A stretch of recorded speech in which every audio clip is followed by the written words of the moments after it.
Good morning, students. Welcome in the class 7th. As we all know that we are watching our video of subjects math, and let's start our chapter number 8, that is algebraic expressions and operations on them. ये chapter शुरू करने के बाद अभी आज जो हम लोग प्रैक्टिस सेट देखने वाले हैं बेटा, ये चैप्टर का हमारा आखिरी प्रैक्टिस सेट है जो है प्रैक्टिस सेट 36, जिसमें हमने लास्ट वीडियो में प्रॉब्लम नंबर 1 सॉल्व किया हुआ था और सेकंड और थर्ड मैंने आपको होमवर्क दिया था सॉल्व करने के लिए। इसको हम लोग अभी सॉल्व करके देखते हैं। तो स्टूडेंट देखिए, प्रैक्टिस सेट 36 में हमने इस तरह से प्रीवियस वीडियो में फर्स्ट प्रॉब्लम सॉल्व किया हुआ था। अभी हम लोग यहाँ पे हमारा सेकेंड प्रॉब्लम लिखते हैं।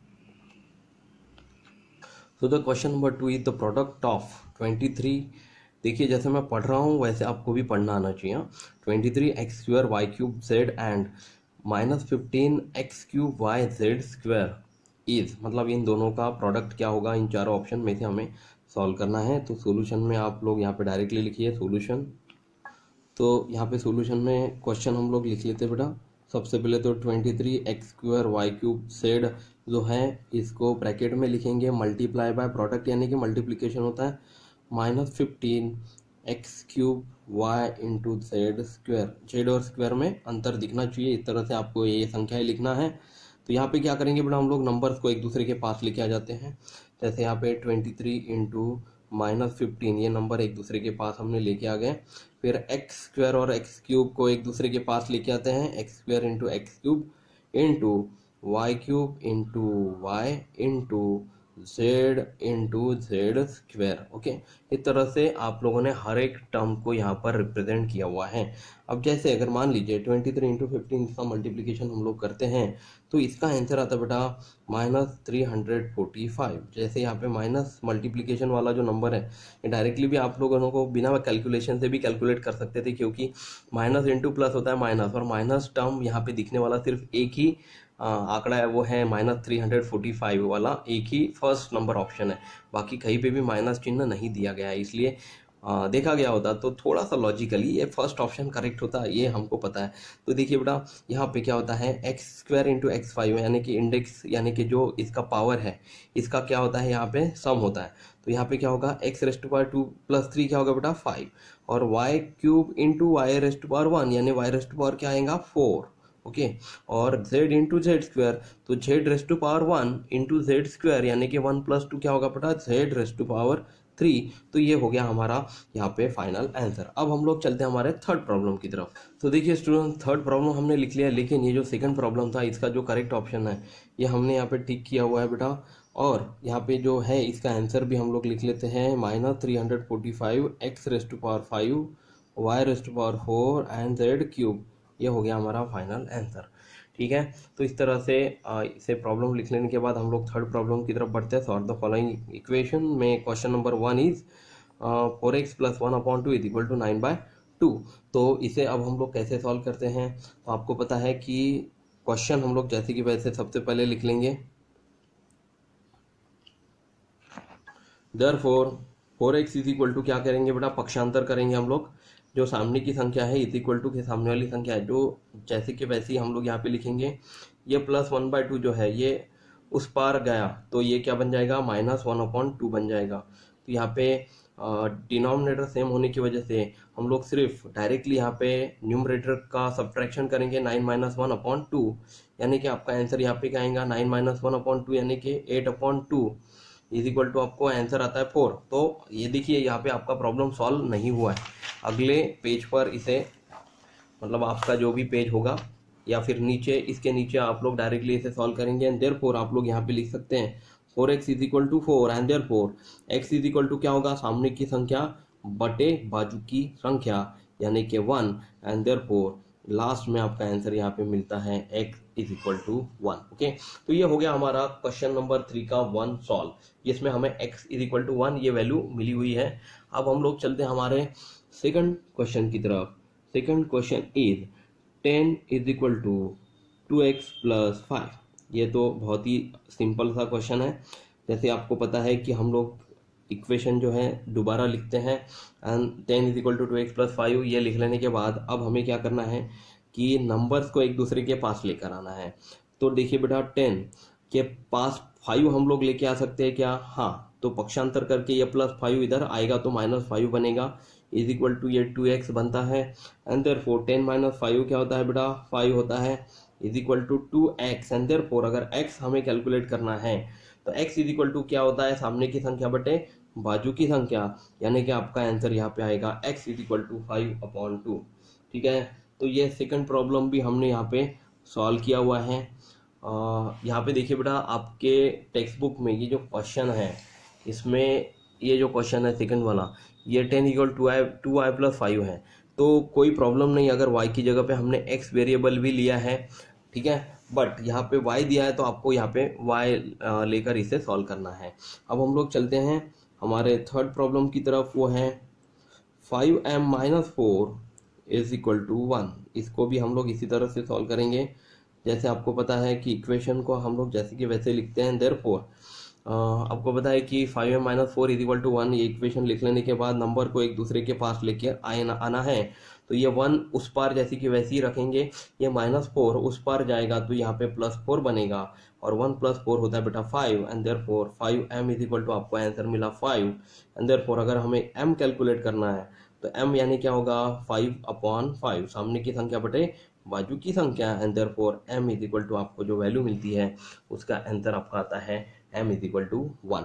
ठीक है, नेक्स्ट हम लोग चलते हैं क्वेश्चन नंबर 4 की तरफ, वो है 6x - 1 is equal to 3x + 8। Okay, तो इसे भी हम लोग इसी पैटर्न में सॉल्व करेंगे बेटा। सॉल्यूशन लिखते हैं, सॉल्यूशन में जैसे कि वैसे इक्वेशन हम लोग सबसे पहले लिख लेंगे।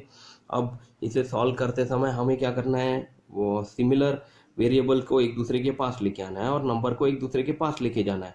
तो 6x, ये 3x उस पार वाला या इस पार आएगा तो ये क्या बनेगा?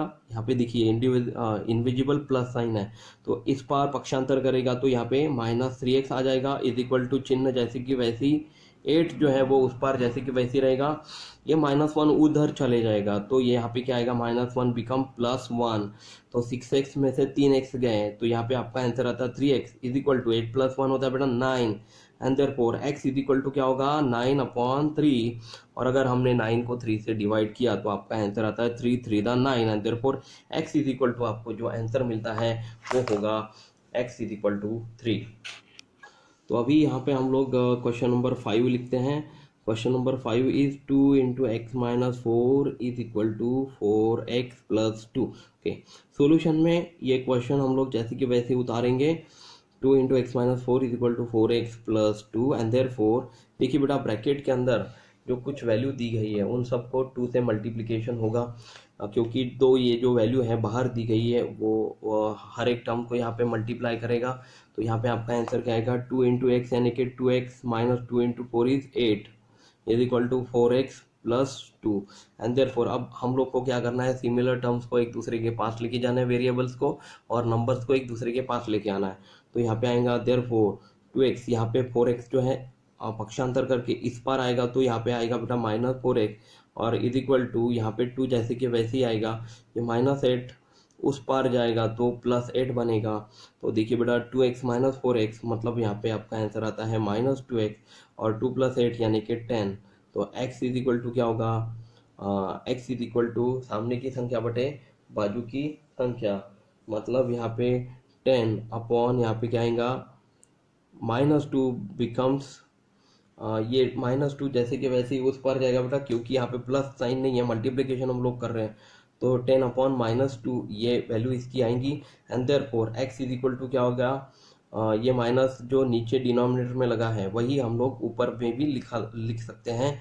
ये -10/2 बन जाता है, और 10 को 2 से डिवाइड करेंगे तो आपका आंसर आता है -5। एंड देयरफॉर x की वैल्यू आपको यहाँ पे मिलती है बेटा -5।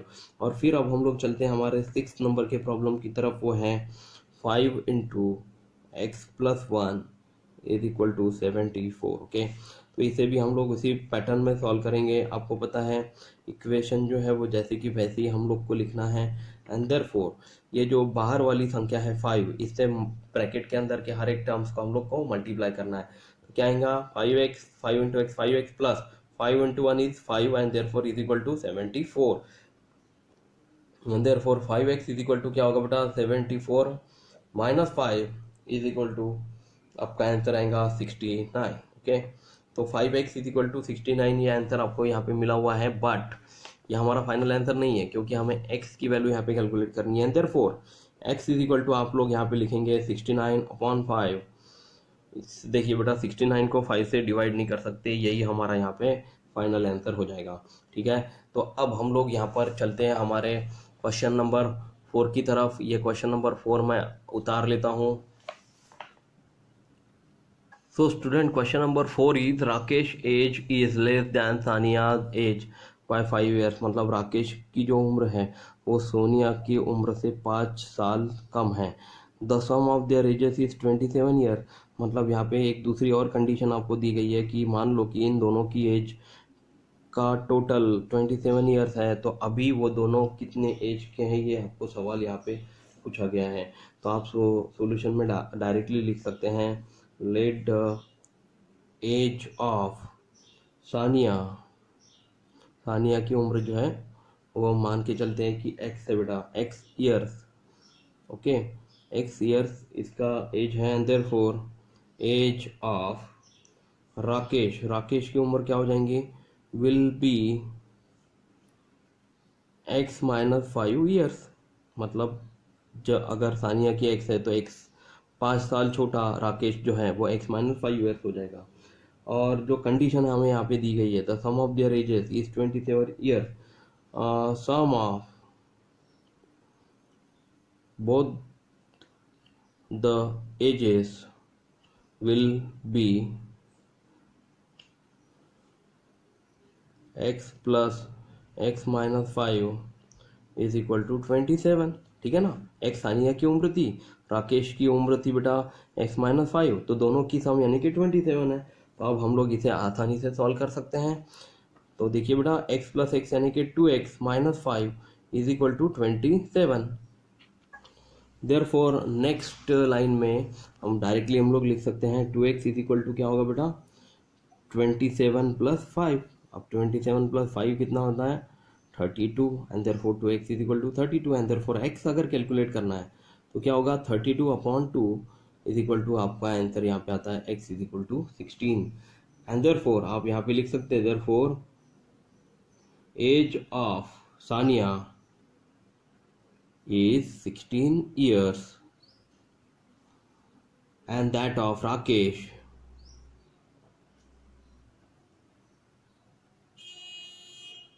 age will be 16 minus 5 is equal to 11 years।